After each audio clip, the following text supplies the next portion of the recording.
But at the very end, the goal is not to have a one-time shopper, but to have someone who stays with us for longer and will recommend that to friends.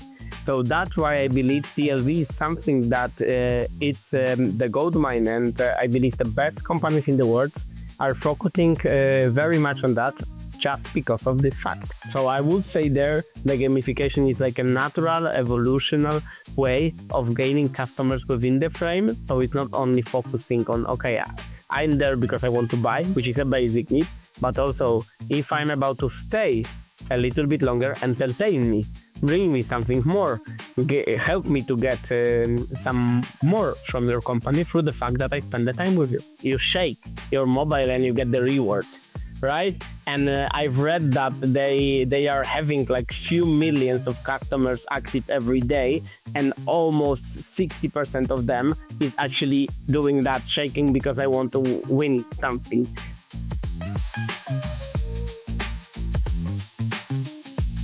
Okay, cool. I'm pretty sure that we are live right now. So, hi everyone. Thank you so much for joining us.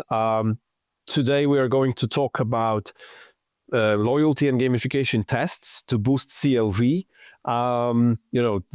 Why actually we are going to talk about CLV? Well, I'm going to be going back to our loyalty program trends report that we've launched earlier.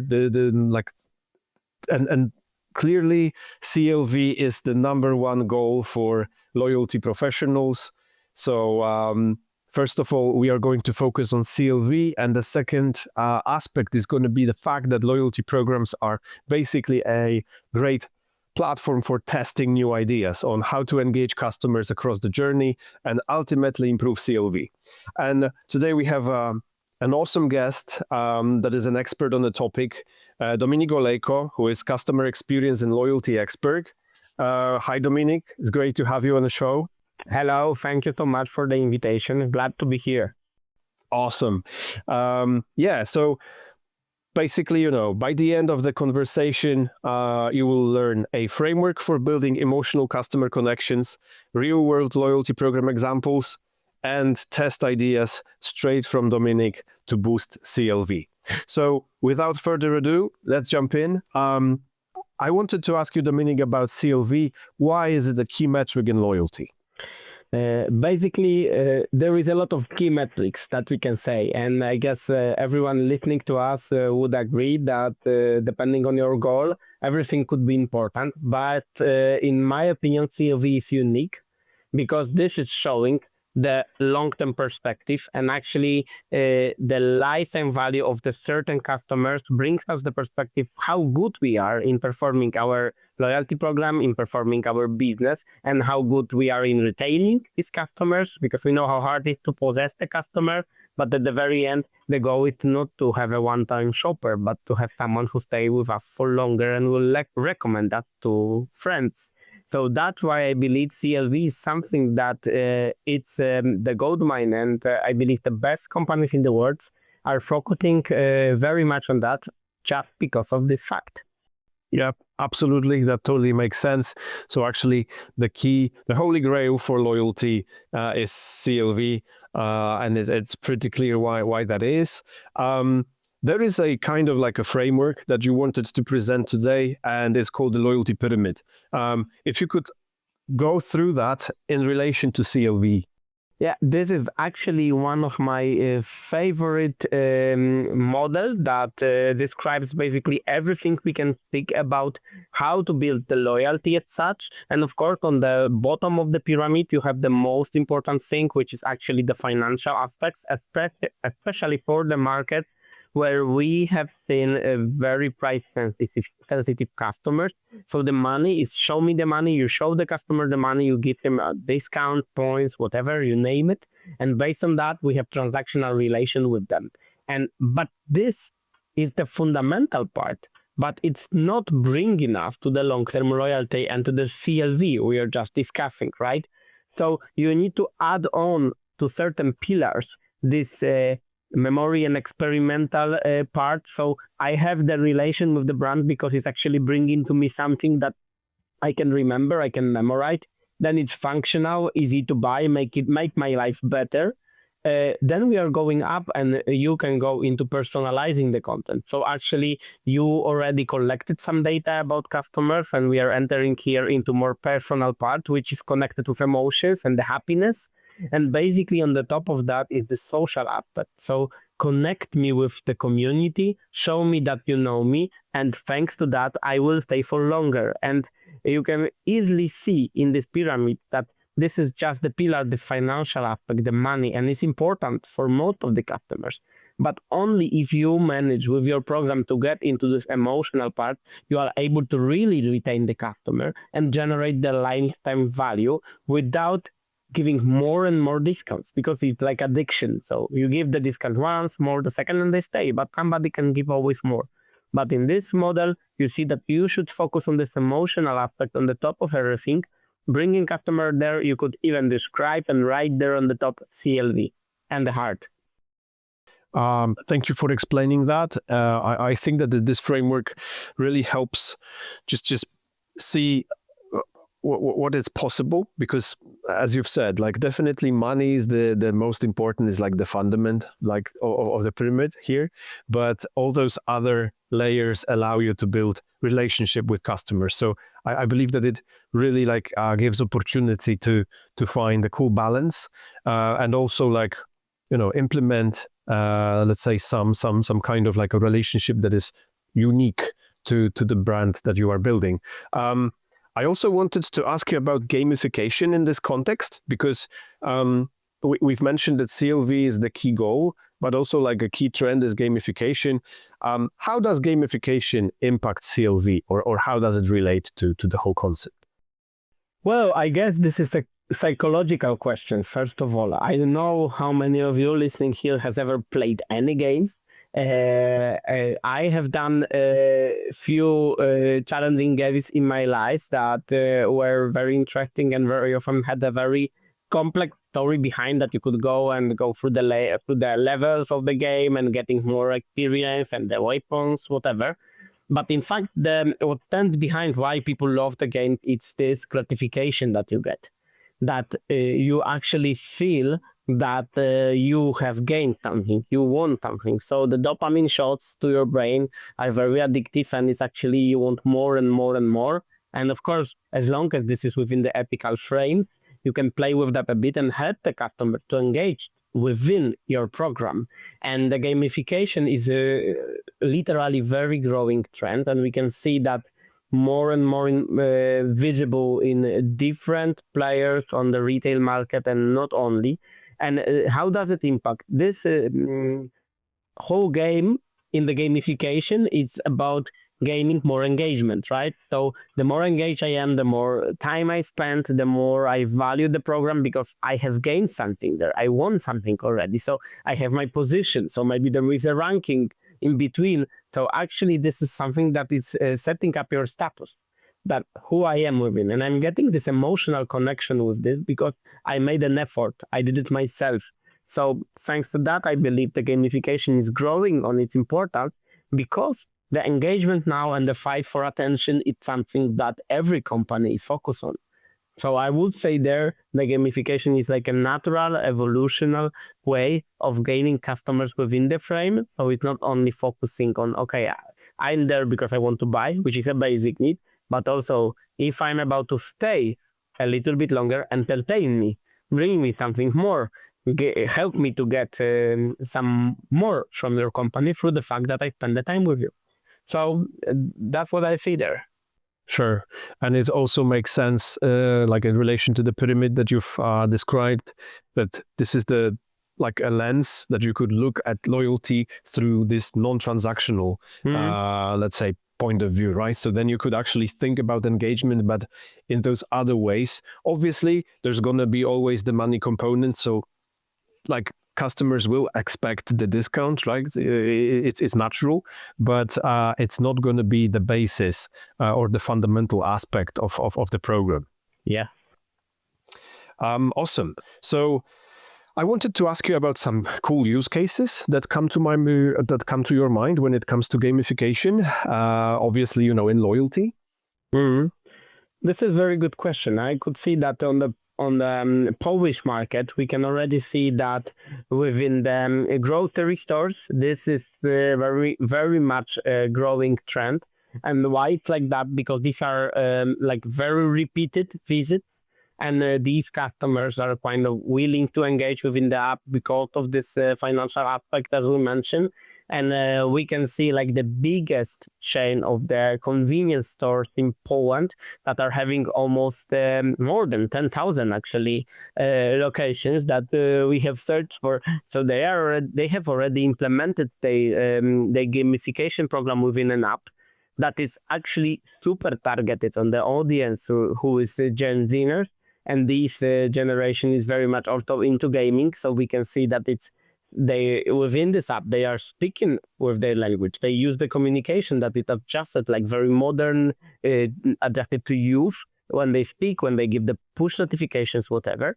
And on the top of that, they actually have developed the ecosystem within this app that is actually everything is like gated there. So whatever you do, you use the services that are coming from, you collect the points, or you do some activities. This is all around the game that I'm having. So come for a beer, buy a hot dog, you get something for free. So all the time they want to engage with you. So if you just turn on the notification, and I did it just for our purpose, I would say I was surprised how good they are in understanding customer behavior, also the moods. And I have a little bit of the suspicion that they also have the possibility to localize me, because they asked me for if I can enable that. So most probably they are going into like profiling me into certain stores in my area. And this is something that I find very interesting, because in that context they can also play a little bit more with the offers and the stock leftovers that they have. Maybe they want to get rid of something, so it gives a lot of opportunities to that. And on the top of it, they used to have, I see they don't have it now, they used to have the creature that they created. It was a frog. And basically that frog, I was about to feed it and just take care of it and get some extra points. Don't see that anymore, but it used to be quite engaging and very interesting experiment that they have done. But all of this enables me, thanks to the fact that I had an app, I was engaged. Actually, I clearly see that now they have this autonomous store that you can open with an app. So it's like you started to use an app because of you wanted some discount, you want to collect the points, but at the very end, it opens the door to some more services. So it serves like, in this case, we can see that the game is just the window of opportunity. And behind it, you can see the whole ecosystem. They offer like deliveries, they offer like, you can take out money from there, you can subscribe the coffee there, so you have reason to go there every day. And on the top of that, you actually see the personalized promotion, and you can open the store through the app. This is autonomous, so there is no staff there. And actually, all of that is in there. So I believe that it's perfectly shaped, adjusted to the core user, and on the top of that, very well thought through app which is using the gamification as such. Absolutely. I absolutely know, the brand that you are describing. And it's true that, it's very popular in Poland. So actually you can see those shops, from almost Every like on corner, every right? corner, right? So I would say that this is probably some sort of like a equivalent of Starbucks in the US, right? When it comes to popularity. But you're absolutely right. That's once you download the app, the whole gamified experience allows you also to check out, let's say, those new the sides of the business, because you've mentioned the coffee subscription, which is quite an interesting way to invite customers to come by regularly, because the deal is that for those of the audience, for those of you who don't know this actually, so the thing is that you pay a monthly subscription of like around $10.50, and then you are eligible for a coffee each day in each of the stores. So this is cool because automatically you have this sort of like a Reason to quest. come. Reason to come. Right. Reason to collect your daily drink. But obviously that also, as you've mentioned, it unlocks a lot of other possibilities. And there is like a diet plan, right? There are like multiple partnerships. Deliveries. Yeah, super quick deliveries. And in this case, I would say that probably gamification is also the way to even like onboard the user, right? So then at some point you have so many opportunities, and actually the app itself or the program is so extensive, it gives you so much opportunity that you actually need this sort of like gamified experience to go through the possible Options. actually go through what is possible, right? Yes, yes. And I would say it's not the only one. We have another one. These are the bigger stores, and also focus on groceries. And what I've read recently, the other players are implementing like in their app the solution, like you shake your mobile and you get the reward, right? And I've read that they are having like few millions of customers active every day, and almost 60% of them is actually doing that shaking because I want to win something. And instead of making, like, of course they do with like regular promotions on the buy one get one free and most of the mechanics that we all know here, what is most interesting to them that this functionality, which is called like shake me, basically it's super interesting when you enter the store and in front of the checkout I see people shaking. What did I want? What did I win? So actually it's super funny. Look how you can actually create engagement in an app within the physical store, which is actually the most difficult to get. So you get this digital experience that you can actually trigger the customer with the personalized offer in the store, because it's actually you only have this offer. Nobody else can see the same.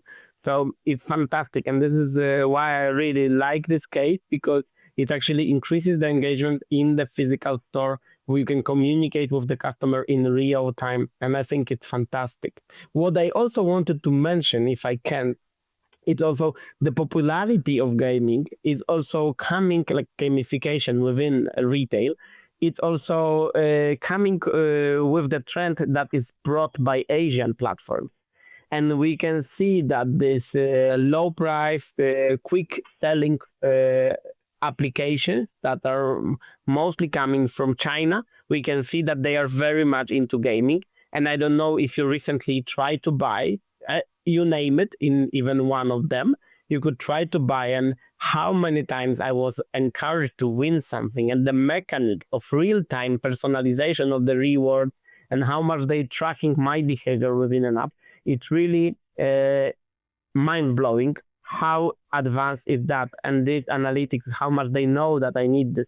So I would say I have never experienced such gamified experience around the e-commerce as I see in these platforms, and it's actually leveraging the market. Only in Poland, in the top platform, top downloaded, they have already now 14 million active users every month. This is 1/3 of Polish population, and you can see that if they have that much of active users and they use this gamification, and if you are a retailer marketplace running e-commerce in Poland, being from Poland, so the customer's experience is there.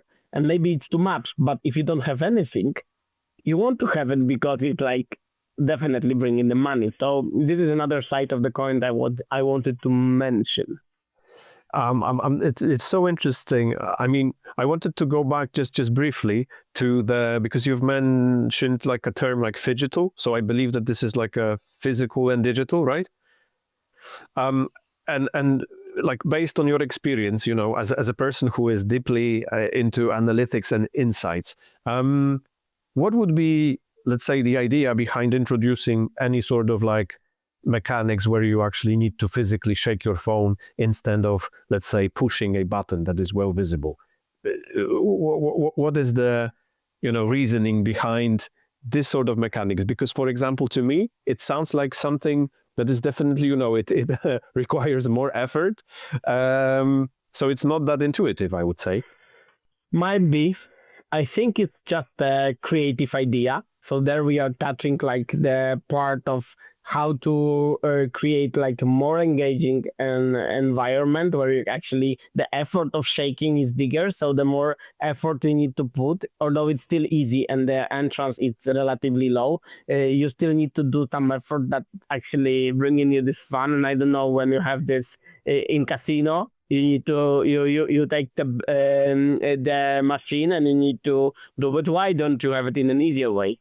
This could be the question. Maybe it's coming because of the mechanic, but I still see that this is a small effort, repeated thing, and it's a little bit of fun. And I also think it's also like distinguish your site from competitors. I would say I don't know how it's working. We can just look at the numbers and we can clearly see that it's working like that. But I would say if they do it different way, I guess people would still do it because it's about winning something, and this is also something that they most probably created because of its name, and it's also called Shakeomat. So it's like the name of shaking. It's in the mechanics included, so you know what to do because you read that you are in this mode. So I guess it wasn't that difficult for the people at the very end to enter this. Sure, but I guess that you're absolutely right that it's this is the way how you could differentiate, right? You could even have this different UI here. And then you've mentioned different sort of gamified platforms or gamified apps where everything feels like playing a game. And I was just wondering, don't you think that sometimes you can just go a little bit over, just you have too much of gamification? So actually, how much is enough? How much is too much in your opinion? And there we are entering, I fully agree. Basically there you need to be super smart in how you build your program to not to over gamify. I know the example of one of the retail players with just the e-commerce business, and they have decided to implement the snow on the website. I remember that they implemented the snow and you could click on the flake and you could win something, right? And they noticed that the 30% conversion drop. And it was a big e-commerce, and they realized that this was the example, okay, we've done it too much because people were focusing on the snow rather than on buying, right? So it made it fun because actually it's like a fundamental rule that you need to protect your business first. So that's why I started this with saying that when you implement such thing, you need to always monitor your most important KPI, and it will not be CLV in that case. Because this is that's why it's not only CLV, but you need to monitor your conversion rate, engagement rate, how much time they spend in the app, or most probably in the app because this is gamified, right? Experience. So most of the companies are doing that within their environment, which is app. So this is something that I believe is coming together with your analytical resources that you need to monitor carefully if this gaming is bringing what we want. So, and my golden rule is always okay, so when you build the solution, you always need to decide which KPIs you are going to monitor. What is it for? And then you have these 3 KPIs that you monitor, and one of them should be connected with the risks that you might have. But if you have this 3 KPI, then you come back with the follow-up of this exactly 3 KPI, what they impact, but you also look, okay, so we won engagement, but did we win sales? Did we win a repeated visit? Did we win bigger average transaction value? This is something that you need to be smart when you create the solution, what you want to achieve, and also monitor carefully to not to over gamify, to not to provide something that is mostly for fun, but it's not bringing the real value for the company, because then you might be tough when you have the conversation with whoever in your company trying to protect your solution. I guess that might be tricky. So this is an interesting topic because you have experience, with big brands, right? So global, big, multi-store. And recently I was talking to one of our customers who is basically building a new platform. And he's got this opportunity to build the platform with the loyalty and gamification mechanics from the very beginning. So he described it in a very cool way, because he said that when you build your product with this in mind, and also like, with the CLV in mind, like, long-term relationship, perhaps some community building, then he said that there must be a difference between building something, like with, not on top of it, right? So I was wondering, what is your experience here, and how difficult, or like, it is to build a loyalty program for an existing brand, well-established brand, that the business side is really like, going and expanding. And now you, as a loyalty team, come with some idea. I was wondering, does it make it maybe more challenging or more difficult to in a way align with the business goal? Well, it all starts with how much you know about your core customer group, and who are these people, what they like, what they don't like, what they hate, what kind of brands they don't like because of certain stuff this brand is actually, because of certain experience this brand is providing to them. So understanding the customer is the first thing that I believe opens every conversation about implementing the loyalty program or any solution that you can think of, because when you understand them, this actually has to be basically the focus on the pain points, basically the focus on the things that are important to your customer groups. Because if this is your core customer, let's use Pareto rule, and they are spending, like, they are delivering 80% of our profit, we need to secure their needs, just not to disappoint them at the beginning and then thinking about some cherry on the cake. So, and this is why the very common mistake that I see is like not having the match with the core customer group. So not every community wants to have challenges on the way, competition. Not every community wants to collect points. Maybe for the premium product, it's just not fitting right. Or if I'm collecting the point, maybe for the premium product, the reward could also be premium. And quite often, like, okay, so the value of the point, and we all know, Tipping, I guess, in listening to this podcast, that customers are smart now. They know how to count. And if they realize that I need to spend 5,000 euros to get a 10 euro coupon, and this is, I would say, we all know it's not just a thing I'm saying, it's really happening. So this is sometimes insane. And also, if I'm having depending on if I'm having a grocery store, okay, maybe I have more frequent purchases and I spend more time there, so I can collect these points and have my pot or whatever having for this point. But if I buy a purse or the car, I expect like the award coming with this purchase is really adequate to the value I spent. So this is the second thing. So this match with your core customer groups, and also the rewards that I'm receiving that are connected with the value of the product and amount I have spent. Or I have the tiers that I actually cannot reach because you need to spend too much, and it takes 2 years for the regular customer to get there. They have no idea about our plans. They just want to get more from us. And if I'm not providing the value to them, so then don't be surprised that your CLV goes like this. And it's also interesting what you've mentioned, that because we were talking about CLV as a, like a phenomena, but here, as you suggested, it's probably better to look at our core customers. So here, like, those 20% that are responsible for 80% of the profit, and maybe look at their the customer journey might look a little bit different. The needs might be different. So definitely this is cool. And it probably brings us to the tier structure. And we are going to talk about the tier structure in a moment. So that's absolutely fine. Okay, I think that we could jump into the practicalities that we have decided upon. So actually, the tips, like your tips for testing loyalty and gamification. I think that the majority of our audience, they know the the concept of starting small with an MVP perhaps, and then testing it out. Grow and grow, right? Exactly. So then when you clearly see that something is working and something might not be working as much, so then you go into the more efficient, more effective direction.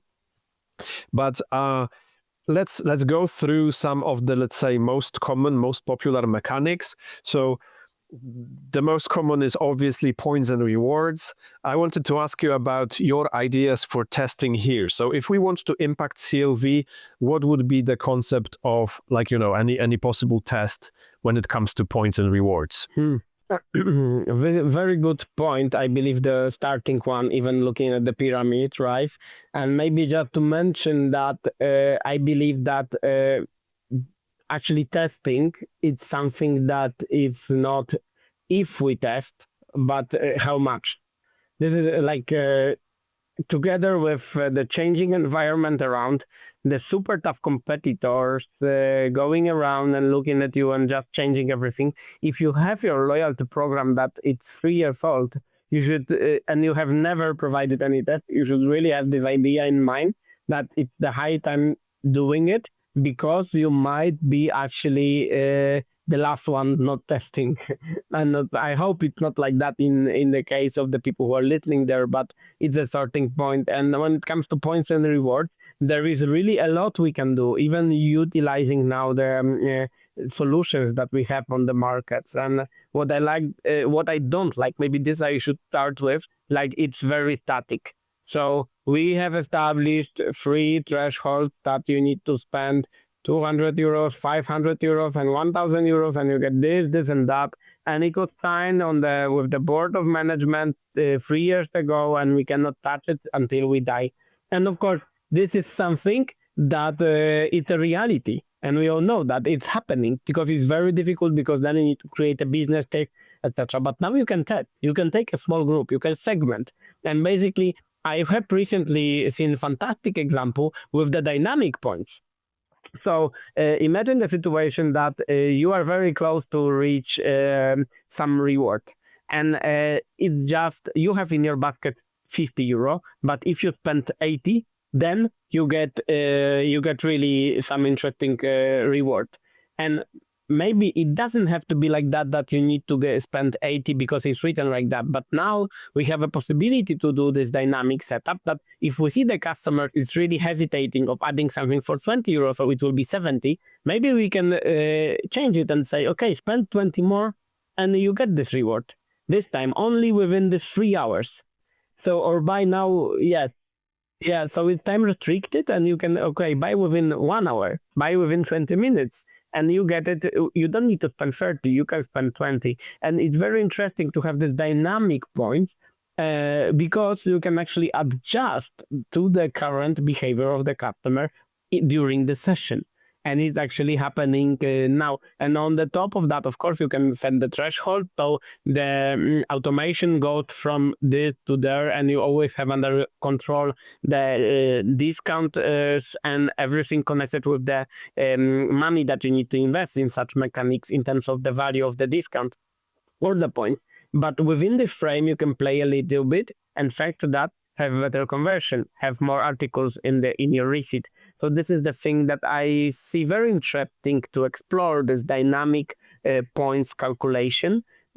Another thing that I've recently met, it was the TED. I think I was a regular customer of the TED company, and my wife is there as well, and we've been shopping there. And I recently noticed that instead of regular points, they started to tag me because they profile me as a frequent user, and I received an option to have the cashback with the next purchase. So instead of 1 point to my account, I get 1 zlot, like the currency, to spend within the next purchase.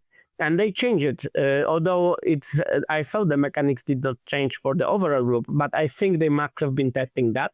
And I realized that I more tend to buy more because it's very interesting mechanics. So I spend, for every zlot you spend, you get 1 zlot to spend within your next purchase. So basically, the more I spend, it's more profitable within the next purchase, of course, it was up to 20% of the value of the future receipt. So it's not 100, but very interesting, right?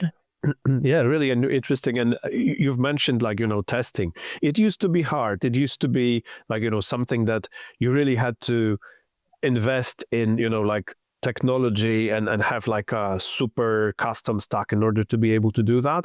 But right now, if you have the right tech, it's pretty easy because you can basically click, yourself different challenges. This is at least, the way we do it in the product. So what you do is you can decide on different wallets, and the example that you've provided is perfect because you could play with loyalty currency, but you could absolutely go with cashback and with real currency and see what seems to be working better with your members.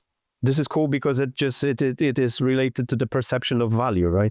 Yes, and I must say that maybe, of course, I know at least 3 solution providers who have this option to test and provide such dynamics in the program, but maybe you don't have it. Maybe you are in all platforms and it takes time to move.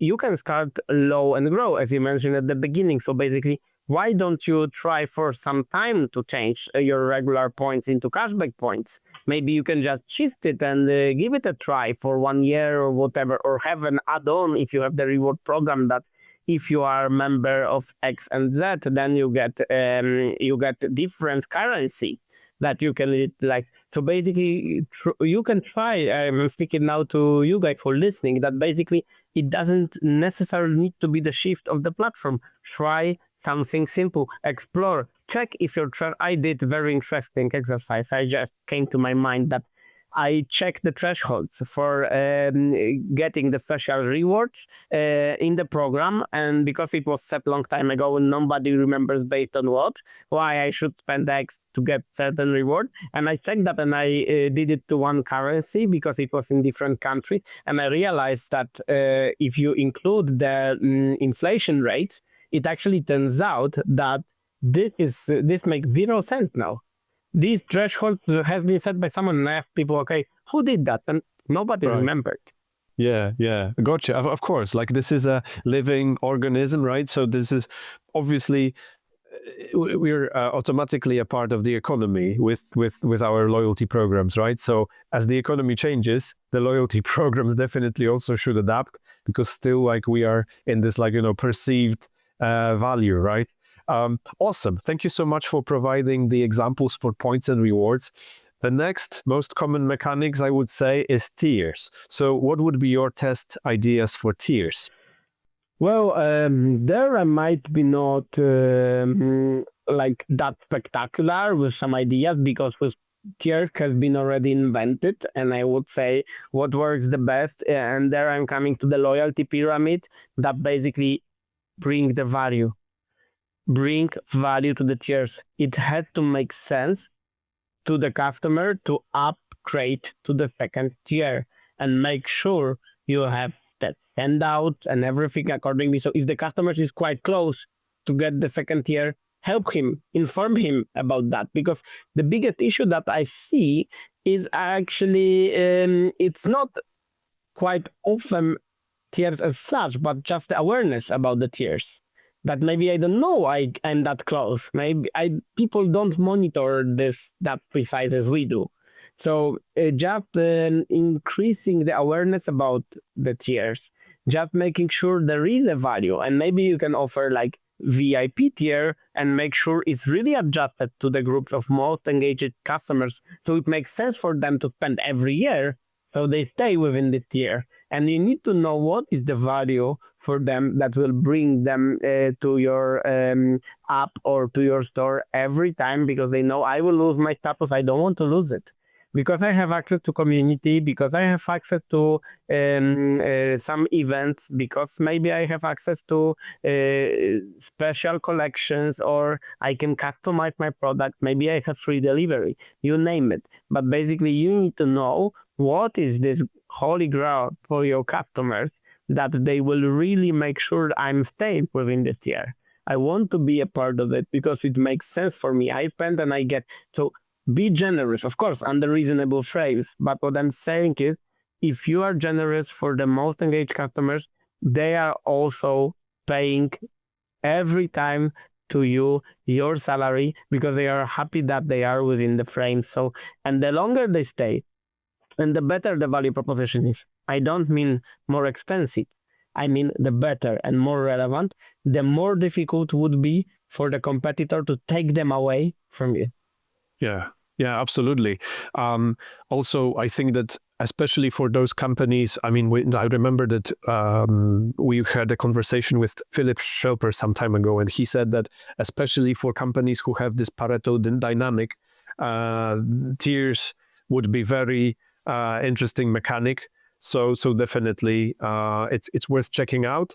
And also, I've seen something cool recently with Duolingo. So they have this obviously free version for everyone to try and basically go with the app, but also there is this max that is paid option. So let's consider it, let's say, like a higher tier. Every now and then they allow users basically to use this max version just to see what it feels like, what it looks like, what the benefits are. So here, adding to what you have said, Dominik, that if you add value to the particular tier, then it would be probably a good idea also to show it to the users and maybe even decide that, hey, for this particular day, you can enjoy the benefits of, let's say, VIP customers, just for you to check it out. And then people who were hesitating, maybe at this point they will be motivated actually to just be the member of the VIP tier. Now, the third mechanics that we could discuss is referrals. So, also like when we think about CLV, obviously this is like, long time relationship with the customer, but I would say that referrals is also like, the key thing to basically grow the customer base. And for a lot of people, it's also like one of the reasons to actually be a member, right? That they can invite friends or maybe have some perks for their friends. Are there any particular tests that you would recommend for referrals? Well, first of all, I think depending on the level how advanced we are in terms of our mechanics and possibilities within the platform that we are operating on our loyalty program, I think one of the things it's of course very easy, like the gratification, and there it's good that we go to this transactional mode. Like basically, the more you refer, the more you get. So basically, for the referral, I'm doubling my points for the next. If I bring to the program 5 people, I get double point for the whole year. Or maybe I get my free purchase, or like the incentivizing the process with the referral. It's something that is equally important to both, like to us and the people who are recommending, because it's not cheap to possess new customer, especially the one who is recommended. Then you actually get extra bonus for that, and I believe this is very worth of testing. And especially there, I recommend being very smart. So I like the programs of referrals that it's not about, okay, I recommend and you do one purchase, but if you stay and you make more, then your points are also working on you. So I guess just to make sure that you are not recommending everyone from your family, so they buy once and then it's gone, and you see suddenly that the churn rate is dropping. So you need to be very smart when you implement that. What I also like, but this is the solution for the very engaged communities around the brand that I've seen, that you have the rankings of the people who recommend it. So basically, this user, you don't need to be like Dominik or Irek. You can be like the user that is actually, okay, you have the golden sword of referrals and you are on the top of the ladder board.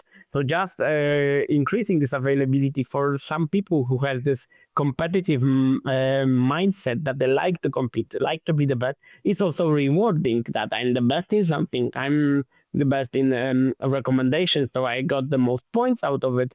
So it's also interesting case that I have recently seen.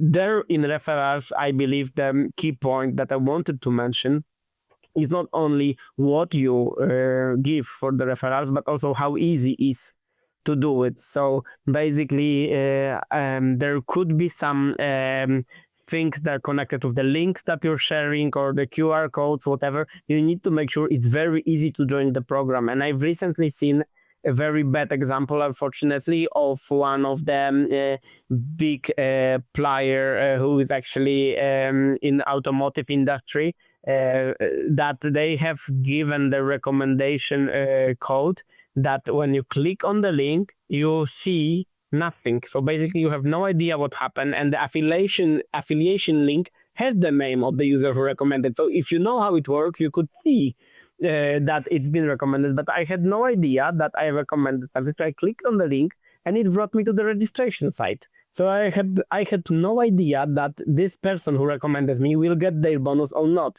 because the information part was lost. So they have paid a lot of resignation, and the customers were actually giving up because they have not been notified that we registered the special code. They just thought they are being brought to the registration page. So that's the reason why I think you need to be super smart when you implement the referral program, that actually make sure you inform the customer who clicked, who scanned the code, that fantastic, we see that this has been a referral, so let's start the journey. Absolutely. You've mentioned, like going back to the pyramid, right? There is this moment where you need to appreciate your customers for this like connection with your brand. And I would say that referral, if you are willing to refer anyone close to you or like anyone basically, right, and bring someone new to the brand, that is definitely something that requires appreciation. It's clearly like, bringing new business. So that's interesting how this communication process might be basically ruining the whole experience for the user who basically wanted to introduce a new person to the company. Okay. Would you say that when we think about, let's say, referrals and tiers, I now have like a quick hypothesis that if you have this two-tier structure, you have the regular members and you have the VIPs. Let's say that, these are the most prominent users. Would it be a good idea to offer referrals only to the VIP tier? So that, meaning, like, my hypothesis is that they would bring customers who are similar. So they would say, like, I make sure that the referrals are for those who are more likely to spend more with my brand, or maybe like, to get the more value out of my brand. Would it be, is it solid idea for the test, or it's not? Well, I would say it has a double-sided sword. And there I would really think through that, because maybe it's like why I should limit someone to refer the program. And maybe this could be different mechanics depending on your possibilities. That, okay, so if you are a basic user, let's call them basic, so then for the referral you get less. But if you are a premium user, you can actually get more for that, because we have this hypothesis in mind.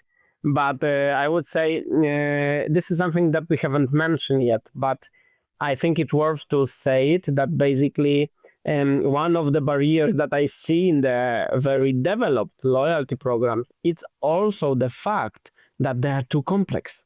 That's true. And it's very difficult to explain to the customers how it works. So I guess the easiness of the program, and like that it's digestible, that it's easy to understand, it's something that I believe stands behind the strongest loyalty programs. And we all know that the benefit awareness of the program is one of the pain points of most of the program that people don't know. And the statistics are brutal, that they are saying that the customer might have in the wallet maximum 3 loyalty programs in given category, maximum. And if you have 3, let's say 3 apps that are about to choose, so which one will I choose when I buy? What I'm triggered with, and if this is too complex to understand what I get and what is the value proposition, definitely you will not be the one among those 3, because they choose, well, okay, this I understand, this I know, and we are not silos. So if I have the company that is, I don't know, selling furniture or whatever, And for you, you are the only one, and maybe you and your competitors. But in the customer eye, you are one of the many, and it's not only one of the many within category. You are one of the many with all the retailers who are trying to get your attention. So I believe altering that, I would really consider before implementing any complications. I would say, let's call it complications, but maybe innovation, just to make sure it's still easy to understand. And maybe it's worth, as always, testing hypothesis, checking. Yeah. So now, based on your feedback, thanks a lot. Because now, based on your feedback, I would say that I totally agree with you that why should you limit the possibility of people referring other people? But then perhaps it would be a good idea to appreciate those who brought new customers who eventually became members of the VIP tier. So then you have suddenly this automatic, let's say that this situation happens like, okay, I'm a member of a loyalty program, you are not. So then I send you the referral link, you become the member because you like it, you like the brand. And after, let's say, 5 months, you become the, top tier member of their loyalty program.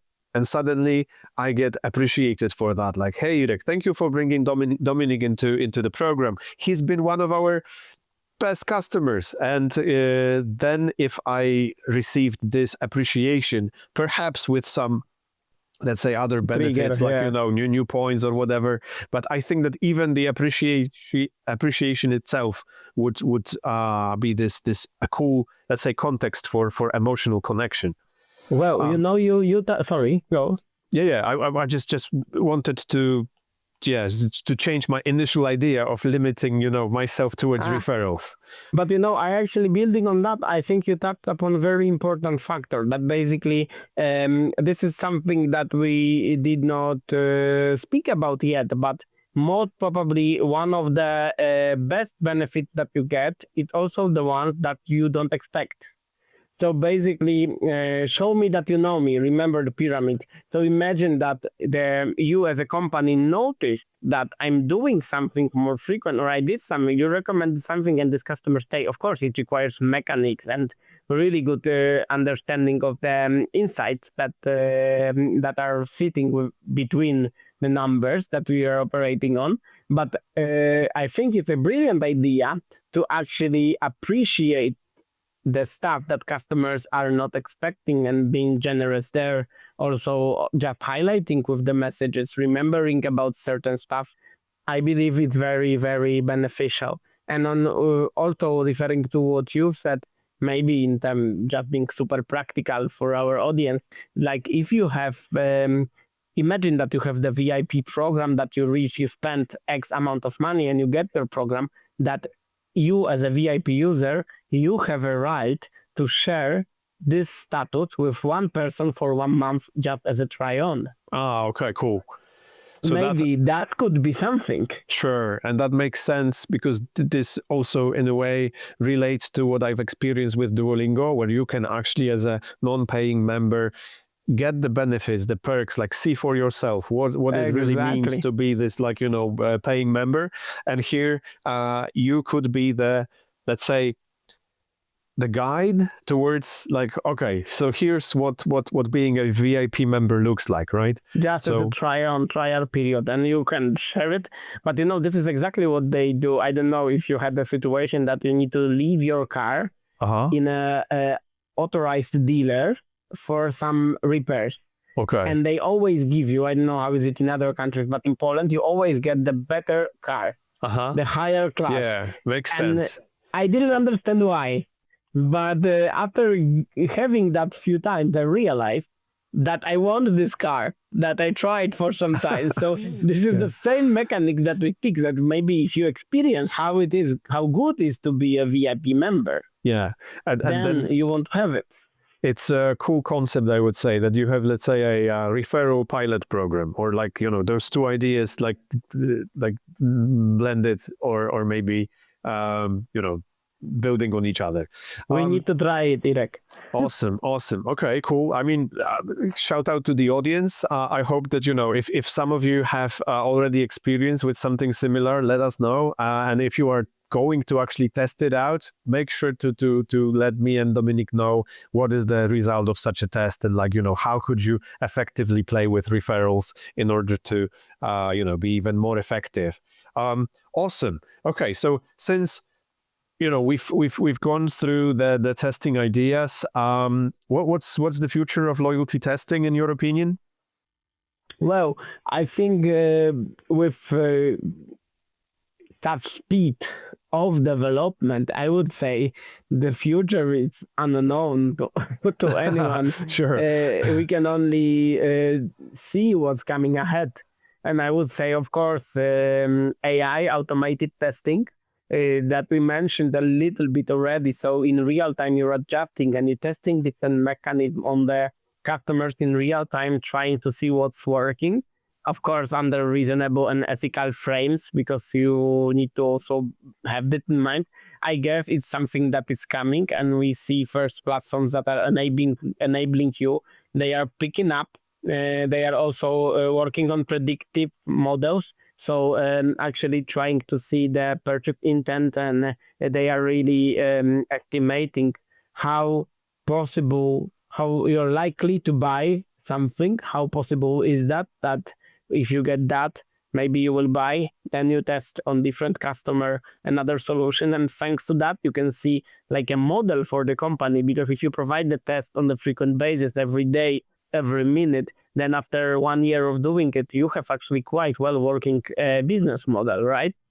Because you've already see the result of your test, and if you see that growing CLV, you see the people getting more engaged. I get in ideal world, of course. Then it's working. So AI automated testing is something that I see as a good point, and it's also way much cheaper and easier to organize, and also you can segment more precisely, because this segment can be like, instead of 4 segments or 7 segments that we usually have, or 2 segments, you can have 32 segments and try to test with different mechanics and provide more and more valuable insights that you can apply to your regular basis, and through the testing develop your program for being a better one, because you see what's working.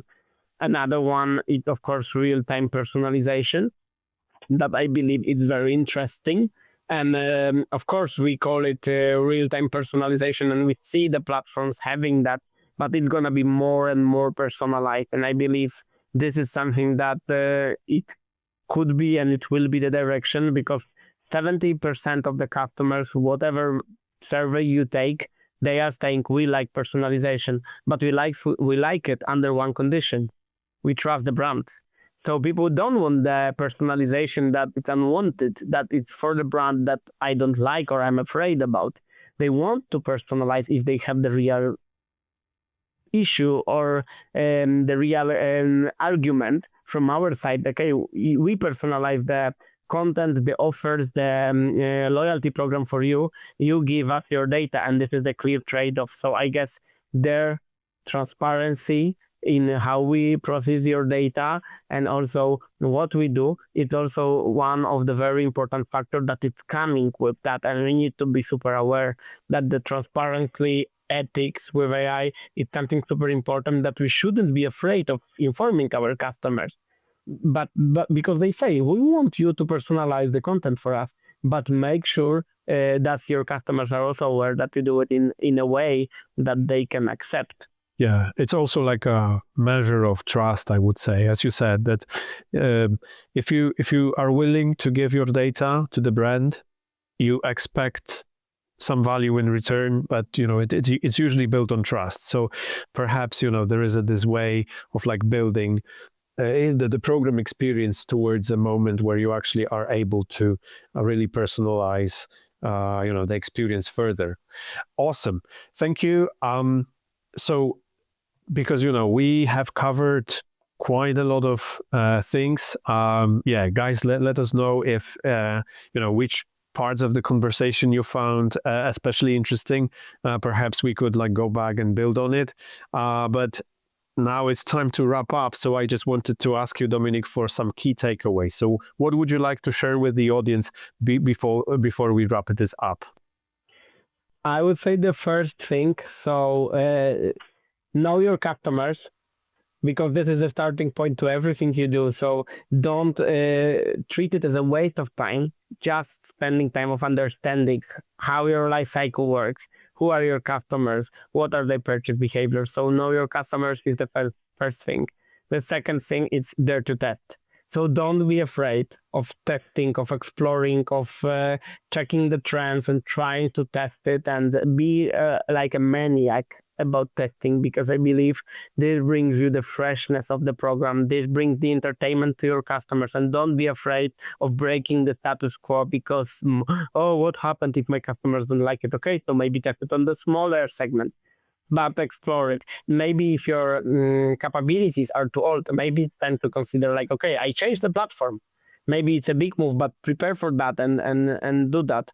And last but not least, and I think it's something connected with what I've just said, is like loyalty never ends, and it's a never-ending story. So it's a cycle. So you finish one thing and you come up with another. So it's all the time. So it ends only if you end that. But the market is dynamic. Customers are living in a dynamic world. So we, as a loyalty expert, should also be dynamic and follow there and be there where our customers are. Absolutely. Thank you. Yeah. So obviously, like, me representing the tech side of things. So if any one of you have, felt for a moment that, OMG, like my technology is just like keeping me back. I cannot test. I cannot iterate. I can't really test out those different concepts, or it's time to change technology. So actually look out for better loyalty software if you need one. And absolutely, as you said, like improving the customer journey, or like improving actually, your program along the customer journey is a process. So actually it never ends. So the opportunity actually to build different scenarios, test them out, change them, iterate, this is something that will definitely be, it's the only way actually to move forward and to see what's working and what is not. Dominik, thank you so much. It was a pleasure. Likewise. Thank you guys for joining us, and see you soon at the next webinar. Thank you. Bye-bye. Take care.